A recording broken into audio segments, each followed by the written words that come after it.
All right, welcome once again, wonderful people. This is Papa Fanzo, and we are continuing in the fundamentals of mathematics. All right, we are still looking at your grade 8 problems. I think I should just use this side.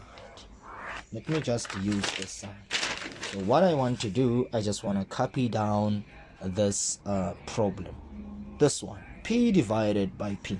You already know the answer to this problem. So we will be looking at P divided by P as the first problem. And let's see the second one. The root of 25y6. The root of 25y6. Now let's just stop here so that we can concentrate on these ones. Now the first one, we have P dividing P, and I know that when I divide numbers of the same basis, I subtract the exponents. Now this I can write as P divided by P, okay? And one thing also that I know is, okay, there's an exponent of 1 and an exponent of 1 here, all right? So I know that I leave the numerator P exponent 1. Now when this goes on top, the exponent becomes negative. Very, very important. And I know that 1 minus 1 is 0. And I was told anything raised to an exponent of 0, the answer is 1. Fantastic. Right. Now let's go to the second one, which is the root of 25y6. This is exactly what we have. Now whenever you are dealing with this, you have the root of 25y6. There are two ways of approach to this, but the simplest way of doing this, because there's multiplication there, let me show you this. This is the same as this. I think by now you understand because we have dealt with this in the previous lecture. Now you can take the root of everything that is inside here. So you can take the root of 25, separate them with multiplication, and you can take the root of y6. Very good. Now when you are here, I'm going to try and apply the laws of the exponent. So you need to listen carefully here. The first thing that you do, you go to your Casio FX82ZA and you say 25 equals shift fact. Now 25, if you want to write this with a base and an exponent, this is 5 squared, because 5 squared it's 25. Now you want to remove the root. If you want to remove the root, you should know that all this must be raised to an exponent of 1/2. This is how you remove the root. If there was a number 3 here, you would say 1/3. If it was 4, 1/4, and so on. Right. Multiply this. You write what is inside of the root, y6. Remove the root. Now you know 1/2. Okay. Now apply the laws of multiplication. You write your base, which is 5. You have an exponent of 2. Then you multiply the exponent that is inside with the exponent that is outside, which is 1/2. Multiply, the same thing transpires. I have my y6. I'm going to multiply this exponent with that exponent. Okay. Now when you insert this on your calculator, you'll get 1. Why is that? You have 2 as a numerator and 2 as a denominator. 2 into 2 goes once. That 1 times this 1 is 1. So you have 5 to the exponent of 1. Good. Now you have 6 multiplied by 1/2, which you can say, what is the half of 6? The answer is 3. Or you can say, how many 2's can I pull out of 6? 3 of them. Now multiply this. This is the same as 5y3 as your final answer. Simple things that just require the basics. Now let's continue and now look at the simplification. We have 3d5e squared. We have 3d5e squared f3. Inside of the brackets, this is being multiplied by 9d8 ef4g. Now this is what we have, and we are required to simplify this for a grade 8 learner. Okay, the question is, why do we have even the brackets there? Are they trying to confuse us or something? No, all they are saying is that this has to multiply with that. And remember, there's multiplication in here, there's multiplication in there, so that you do not confuse yourself. So you can work individually with these things. Numbers multiplying numbers, the same alphabets with the same, adding the exponents or subtraction, whatever approach that one can have. So the simplicity of looking at this is to say 3 times 9. Suppose you don't have a calculator and you want to work this out. You have this 3 times 9.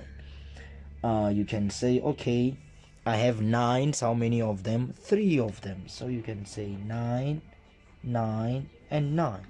And you can deal with these two. 9 plus 9 is very easy. It's 18. Now from 18 we are adding 9. So 18 plus 9. You can just say 8 plus 9. I think that should be 27. So you will take 7 and you will carry down the 2. 1 plus 0 is 1 plus 2, it's a 3. So that gives us a value of 37. Is it making sense? 9, yes, 17, that is true, 37. But let's just count using our hands. That is 18, 19, 20, 21, 22, 23, 24, 25, 26, 27. Ndabezeta, where did you get this 37? So this is 27. 9 plus 9 is 18, plus 9 is 27. 8 plus 9, this should give us a value of 17. 17. And then 1 plus 0 is 1 plus 1, it's 2. Jesus. Right, so we have 27. And then from there we have d5 multiplied by d8, because remember, there's only multiplication that separates these things here, and I showed you in the previous lectures. So d5 multiplied by d8, when I multiply numbers of the same basis, I write one base and I add the exponents. 5 plus 8.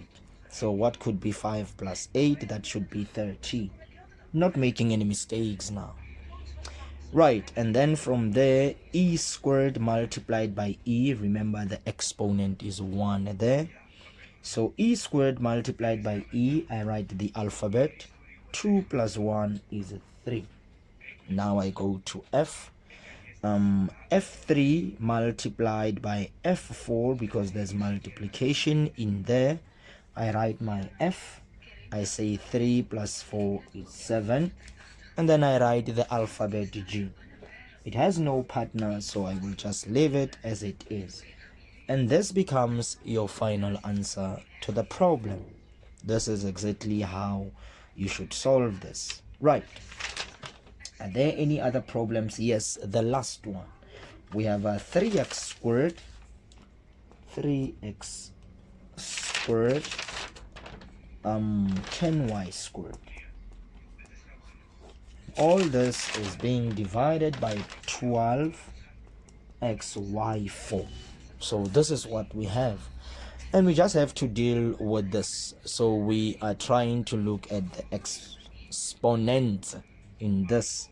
So we have already dealt with something similar to this, where you have 3 divided by 12. You can just say, because 12 cannot go into 3, 3, 6, 9, 12. That's 4. So, but it becomes 1 over 4.